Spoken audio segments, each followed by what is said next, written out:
My name is Jacob Schreffler, and I am in Dr. Sanku Mallik's lab. You can see Dr. Mallik right here. Give him a wave. And today we're going to be touring our Pharmaceutical Sciences lab. Here we primarily work on nano-encapsulating chemotherapy drugs to target to breast cancer tumors. Over here you can see my bench. Pretty simple. Up top is a chemical shelf, and you can see a balance. This is where we weigh all our samples. You can see some columns here. This is where we separate drug out. And over on my right, you can see this machine. Got a whole bench dedicated to it, so it's pretty important for our lab.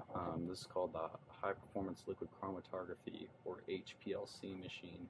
And we use this to measure concentrations and purity of drugs. Over here you can see my desk and the other grad student's desk.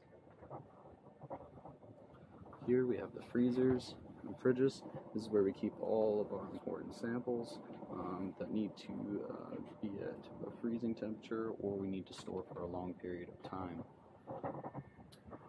Through here you can see more bench space, as well as a rotary evaporator. That's just to evaporate off organic solvent. You can see some on the bottom here.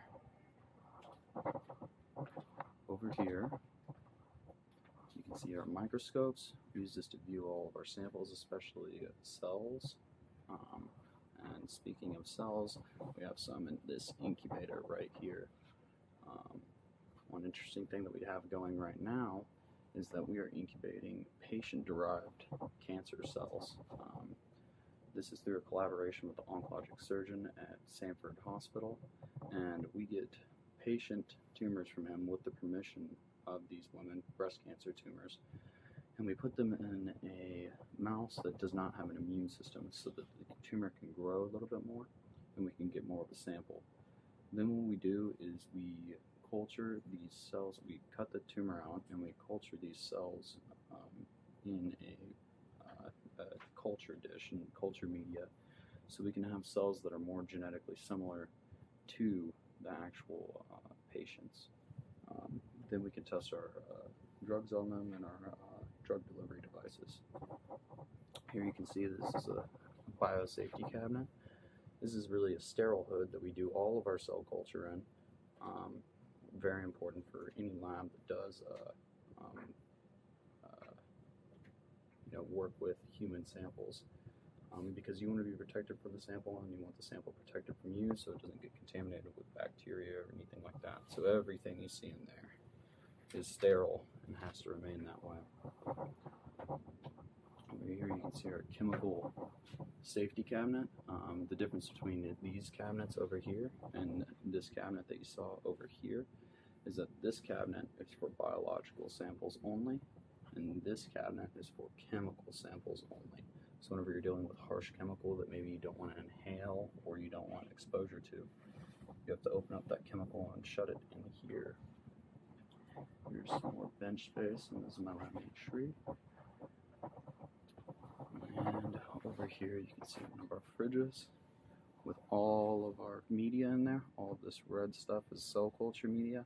That's what we use to put the cells and grow them in. It has all the nutrients that cells need to live and thrive.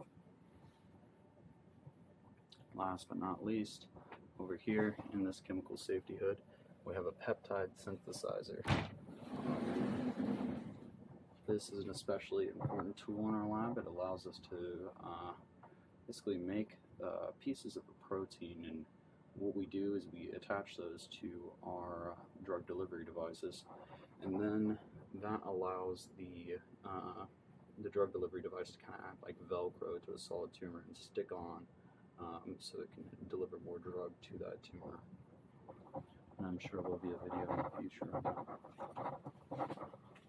So walking back through, we also have a centrifuge here, important in every wet lab, used to spin down all of our cells. And that just about concludes our tour of the Mallik lab.